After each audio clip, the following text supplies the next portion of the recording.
They say the worst sound in the world is the moment your heart breaks, but I disagree. The worst sound is a phone ringing in the middle of the night, followed by silence after you say hello. Have you ever received a call that changed everything? In less than 60 seconds? Not a warning, not a build-up, just a sentence that wrecks everything you thought was real. Let me ask you, if you found out someone you loved died, but they weren't where they were supposed to be, with someone they weren't supposed to be with, would you still grieve them the same way? Comment yes if you think love survives betrayal, or no if trust is everything. And if you've ever had your world fall apart in the blink of an eye, subscribe. You're not alone. The call came at 1:42 a.m. I remember the exact time because I checked my screen twice, thinking it was a mistake. Unknown number. Baltimore area code. I answered anyway. The voice on the other end was calm. Too calm. Mr. Zachariah Carson? Yes. There's been an accident. For a second, everything inside me slowed down, like I was underwater. Listening through thick glass, there was a crash on I-83. Your wife, Willow Escobar, and a man named Reuben Bates. We believe he was a co-worker of hers. They didn't make it. He said Willow was in the passenger seat, that Reuben was driving. They both died on impact and no chance to say goodbye. No hospital scenes. No last minute confessions. Just gone. That's what I thought. I was grieving the loss of my wife. But I was wrong, because in the days that followed, I wouldn't just mourn her, that I would mourn the version of her I thought I knew, and the version of me that never saw it coming. The first day, I didn't move much, just sat on the edge of the bed staring at a folded blanket. She always said I tucked too tightly. I kept replaying her last text in my head like it held a clue I missed. I'll call when I land. Not when I arrive. Not when I check in. When I land. But she was supposed to be driving to a nearby conference, only 2 hours away. No flights. No airports. That I tried to brush it off. Maybe it was autocorrect. Maybe she meant check in and just mistyped. But it stayed with me, even as I picked out what she would be buried in. Even as I called her parents and listened to her mother fall apart. Even as the sympathy cards and flowers came pouring in from people who didn't know a single real thing about our marriage. Because deep down, something felt off. The grief was there. Absolutely. But so was something else. A knot I couldn't name, just sitting in my stomach, refusing to loosen. I started seeing the memories differently. The late hours at the office. The back-to-back training seminars she never wanted to be accompanied to. The way her phone was always face down. On the table. How she used to kiss me goodnight with her lips, but not her eyes. How her body was still warm beside me, but her heart always felt one room away. I remembered asking her once if she was happy. She smiled and said, "Of course, babe. I'm just tired."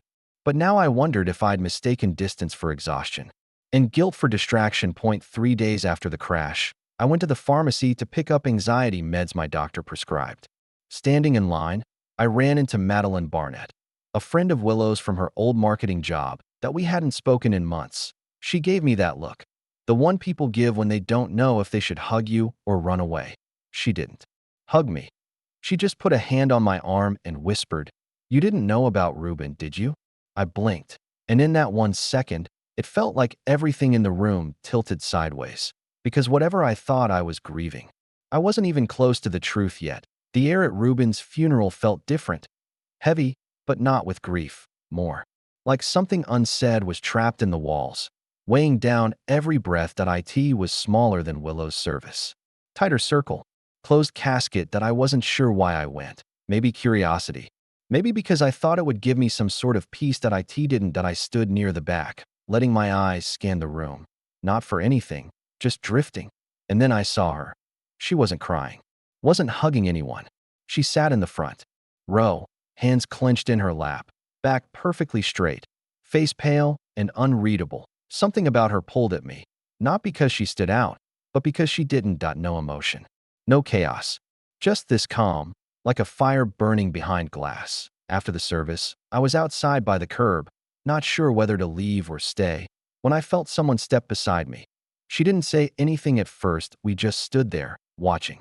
The wind moved the leaves around the chapel stairs. Then, finally, she spoke. "You're Zachariah, right? Willow's husband." I turned to her slowly and nodded. She extended her hand. "Nalani Malone. I was Reuben's wife." Wife, not ex. Not girlfriend. Wife. I swallowed hard. There was something final about that word that pierced deeper than I expected. She studied me for a moment, then motioned toward the bench near the parking lot. We sat in silence for a minute before she said it. I'm sorry for your loss. I really am. But I think we should talk. I didn't say anything. I just waited, because somehow I already knew what she was going to say. She reached into her purse and pulled out a folded piece of paper, hotel receipts, then a photo of Ruben and Willow, smiling, close, somewhere tropical, somewhere recent. And then she said the words that ended whatever part of me was still holding out hope. They weren't just co-workers. They were together. For almost a year. We sat on that bench while the rest of the funeral crowd thinned out, until it was just us and a few rustling trees. Nalani looked at me like someone who didn't want to hurt me, but had to. Then she reached into her bag again. This time, it wasn't just papers. It was a phone. Black, scuffed, old model, no lock screen. She said she found it in Ruben's gym bag 2 nights before the funeral. His second phone, the one he never brought into their house. She handed it to me slowly, like it might explode in my hands. I hesitated. Every part of me wanted to say no, to stay in the gray area where I could still pretend it wasn't real. But I opened it, and there it was. Hundreds of messages between Ruben and Willow. Some were short, time and place, room numbers, hotel, names. Others were paragraphs. I hate pretending with him. It's like I'm performing in my own life. Zach's a good man, but Ruben makes me feel alive. Asterisk. There were photos, too. A selfie in a hotel mirror. Her in a dress I had bought for her birthday, but not for me. A video clip of them laughing in bed. I didn't watch the whole thing. I couldn't. I handed the phone back, but Nalani shook her head. Keep it, she said quietly. You'll need it. I nodded, because I already knew she was right. I didn't cry. I didn't scream. I just stood up, said thank you, and walked away like a man leaving a funeral he hadn't realized he was attending. By the time I got back to my car, my legs were trembling. I sat behind the wheel, hands gripping it like it could keep me upright. And that's when it hit me. The second death had just happened. The death of trust. The death of my marriage. The death of the version of Willow I had built my entire life around. I stayed in that parking lot for hours, staring through the windshield like maybe, if I stared long enough, I could blink this reality away. But it stayed, because this wasn't a nightmare I could wake up from. This was the truth. The next morning, I called Madeline. I didn't ask how she was. I didn't ease into it. I just said, how long have you known? There was a pause on the other end. One of those long, loaded silences where the truth is already sitting in the air, waiting to be confirmed. She exhaled slowly. I suspected, maybe 6 months ago, she admitted. But I didn't know how to tell you. I didn't want to believe it myself. I closed my eyes. 6 months. That was around the time Willow stopped wearing her wedding ring around the house. She said it was chafing her finger. Said it was just a habit. I nodded then. I even believed her. Now I wondered how many of her habits had someone else's fingerprints all over them. That afternoon, I went digging. I pulled up our credit card statements, something I hadn't really looked at in detail before. Willow handled most of the finances. The charges jumped out instantly. A hotel in Chesapeake Bay the exact weekend I had driven downstate to visit my mom in the hospital. Dinner at a French restaurant I'd never been to. Spa charges. Wine. Thousands of dollars spent. On memories I wasn't even part of. I printed everything. Labeled it. Put it in the same envelope as the funeral paperwork I had barely opened. I called Steven, my best friend since college. He'd been keeping his distance, giving me space, but he answered on the first ring. I need help, I said. An hour later, we were in my living room, sifting through boxes, drawers, anything Willow had left behind. That's when we found it, tucked between pages of a notebook she used for work. A folded piece of paper, slightly worn at the edges. A note. Ruben says we just need a little more time. Soon. Just 10 words. But they hit harder than anything else I'd seen so far, because those 10 words told me everything I didn't want to believe. She wasn't confused. She wasn't swept away. She was planning a life without me. While I was helping my mother out of a hospital bed, my wife was dreaming about how to leave me for another man. The pain didn't feel like fire anymore. It felt like ice, cold, numbing, slow, because betrayal isn't always loud. Sometimes it's a whisper hidden in a drawer. Waiting to be read by the person who was never supposed to find it was a Thursday, cloudy, cold. The kind of gray sky that feels heavier than it should. I drove out to the cemetery alone. No flowers, no photos, just a folded letter in my jacket pocket. There was no one else there. Just rows of stones, quiet wind, and a few fallen leaves rustling along the path. Willow's grave was near a tall oak tree, the kind of spot she would have liked. Peaceful, framed by nature. Pretending everything was still beautiful. I stood there for a long time, staring at the name etched into granite. Willow Escobar Carson. Beloved daughter. Cherished wife. Gone too soon. I read the words like they were written for someone else, because the woman beneath that stone wasn't the one I married. Not really. I reached into my pocket, unfolded the letter, and began to read. Not out loud, just silently, word by word. You died as a stranger to me, and I'm grieving someone I never really knew.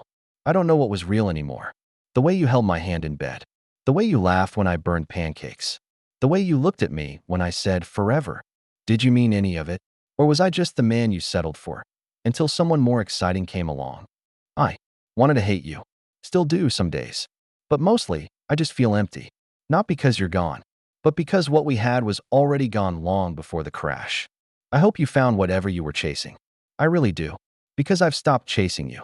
When I finished reading, I folded the letter, placed it gently at the base of the stone, and stepped back. I didn't cry. I thought I might. But all I felt was tired. Tired of holding on to a life that wasn't mine anymore. Tired of mourning a woman who'd left me long before the road ever did. I whispered one last word. Not a goodbye, not an I love you. Just enough. And I walked away, because sometimes the only way to move forward is to bury more than the person. You bury the version of yourself that stayed blind for love. It's been 8 months that I moved to a smaller city 3 hours away. No real reason. Just fresh air, quieter nights, and no memories tied to every corner. At MY Apartments, simple. White walls, secondhand furniture, mismatched coffee mugs. But it's mine. Every part of it. Every decision. I hike on weekends. I write more short stories, journal entries, letters I don't send. I've even started seeing someone new. Slowly. She knows I'm not fully whole, and she doesn't try to fix me. And for the first time in years, I don't feel like I'm waiting for the other shoe to drop. There are still moments. Some songs I skip. Some dates on the calendar I avoid. But they don't control me anymore. Grief isn't a place I live in now. It's just a place I visit sometimes, when I need to remember how far I've come. And her, she left this world in another man's passenger seat. But I finally found peace. Sitting alone in the driver's seat of my own life. If this story hits something deep inside you, if you've ever rebuilt yourself from the ashes of betrayal, leave a comment. Let me know your story. Or just say still standing. And don't forget to like this video and subscribe for more stories like this. Stories that remind us we're never as alone as we think. I'll see you in the next one.